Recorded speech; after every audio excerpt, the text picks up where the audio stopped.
Thank you. On youth empowerment, Cabinet thanked all South Africans for joining the country's Youth Day celebrations on the 16th of June 2023 under the theme Accelerating Youth Economic Emancipation for a Sustainable Future.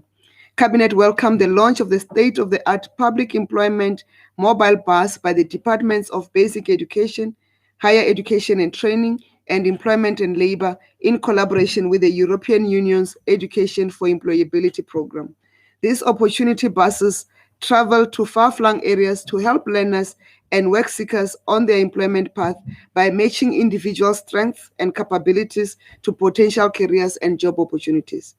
Cabinet further welcomed the initiatives by the Department of Agriculture, Land and Rural Development to support youth to participate in the agricultural sector through their revitalization of communal areas program, such as the Marapiane Bakhatla Primary Cooperative. This cooperative has created more than 100 jobs in their villages, and these youth are primarily grain and sunflower farmers who are venturing into crop production as well. Working on Fire program, Cabinet salutes the 400 South African firefighters deployed to Canada to assist in saving lives, homes, businesses, and vegetation in the Canadian province of Alberta.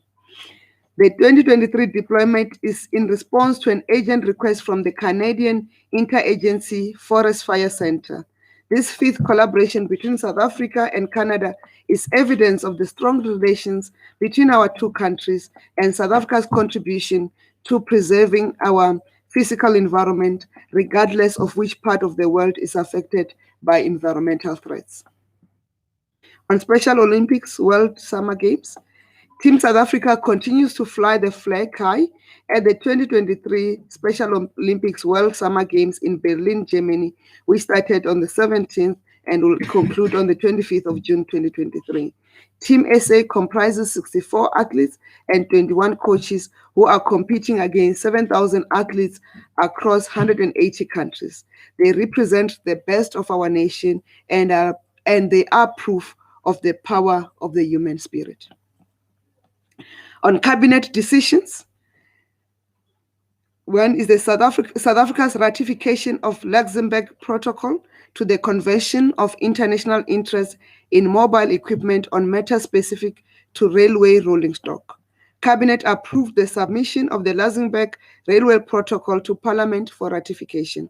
The Luxembourg Railway Protocol fosters economic growth by enhancing private sector financing in the rail industry. The Luxembourg Rail Protocol is a result of the success of the Cape Town Convention on International Interest in Mobile Equipment that was held in 2007. South Africa signed the protocol in 2022 as an indication of how serious the country is about rail reform. On appointments, all appointments are subject to the verification of qualifications and the relevant clearances. When Cabinet approved the appointment of Mr. Everett Potgieter as the Chief Financial Officer of the Property Practitioners Regulatory Authority, the appointment of Mr. Sandile Psychology Mkhize as the Chief Executive Officer of Magalies Water Board, which is an extension of the contract. Cabinet approved the appointment of members of the Agricultural Research Council, who are Ms. Joyine Isaacs, it's a reappointment, Dr. Poncho Mokwaila reappointment, Dr. Jonty Tsipa, Mr. Neo Harrison Masitela, Mr. Kalindra Elizabeth Simpson, Dr. Hulk Martins, Mr. Goodman Gaba, and Dr. Troy Govender, Dr. Konanani Lipadzi, Dr. Peter Nodie Malan, and Dr. Owen Horwood. Cabinet approved the filling of vacancies on the Cross-Border Road Transport Agency with the appointment of Ms. Bukeka Mahluchana and Mr. Leroy Nsibande.